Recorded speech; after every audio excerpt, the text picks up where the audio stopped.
আসসালামু আলাইকুম বন্ধুরা, বি প্লাস বাংলার আরও একটি নতুন ভিডিওতে আপনাকে স্বাগতম।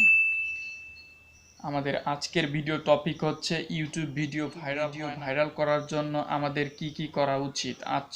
ইউটিউব ভিডিও ভাইরাল হয় না। ইউটিউব ভিডিও ভাইরাল না হওয়ার পিছনে কয়েকটি কারণ রয়েছে। ইউটিউব ভিডিওটি যদি আমরা ঠিকভাবে এসইও করতে পারি তাহলেই সেই ভিডিওটি ভাইরাল হতে। ইউটিউব ভিডিও এসইও বলতে ট্যাগ, টাইটেল, ডেসক্রিপশন এইসব যদি সুন্দর করে থাম্বনেল এসব সুন্দর করে সেট করলেই তাহলে সেই ভিডিওটি এসইও করা হবে। সো ইউটিউব এই ভিডিওটি যদি এসইও করার পর যদি আমরা সুন্দরভাবে আপলোড করি তাহলে সেই ভিডিওটি ভাইরাল হওয়ার সম্ভাবনা অনেক বেড়ে যায়।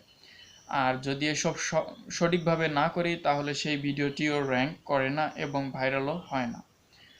আর ভিডিও ভাইরাল হবে চ্যানেলে যখন অনেক ভিডিও হবে, তখনই সেই কোনো একটি ভিডিও সেখান থেকে ভাইরাল হওয়ার সম্ভাবনা থাকবে।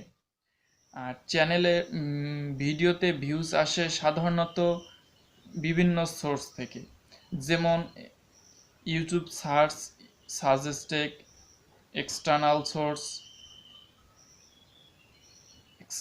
সোর্স এবং আদার্স ফিচার থেকে ভিউজগুলো আসে।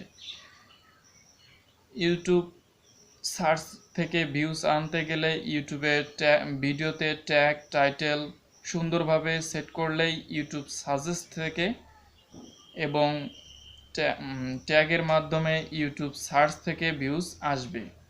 আর যদি ব্রাউজ ফিচার থেকে আমরা ভিউজ আনতে চাই তাহলে অবশ্যই আমাদের থাম্বনেলকে সুন্দর করে আকর্ষণীয় করতে হবে, তাহলে ব্রাউজ ফিচার থেকেও আমাদের ভিডিওতে ভিউজ আসবে।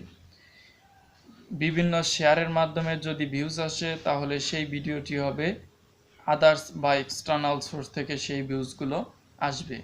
এভাবে ইউটিউব সার্চ এবং ব্রাউজ ফিচার থেকে ভিউজ আসলেও সেই ভিডিওটি খুব তাড়াতাড়ি ভাইরাল হয়। এইসব যদি আমরা সঠিকভাবে সুন্দরভাবে করতে পারি তাহলে আমাদের ভিডিও ভাইরাল হওয়ার সম্ভাবনা অনেক বেড়ে যাবে। আর এসব সুন্দরভাবে সঠিকভাবে না করলে আমাদের সেই ভিডিওটি ডাউন হয়ে যায় এবং র্যাঙ্ক করে না। এই কারণেই আমাদের ভিডিওগুলো ভাইরালও হয় না। সো এসব যদি আমরা সঠিকভাবে কাজগুলো করতে পারি তাহলে আমাদের ভিডিও ভাইরাল হওয়ার সম্ভাবনা অনেকটাই বেড়ে যায়।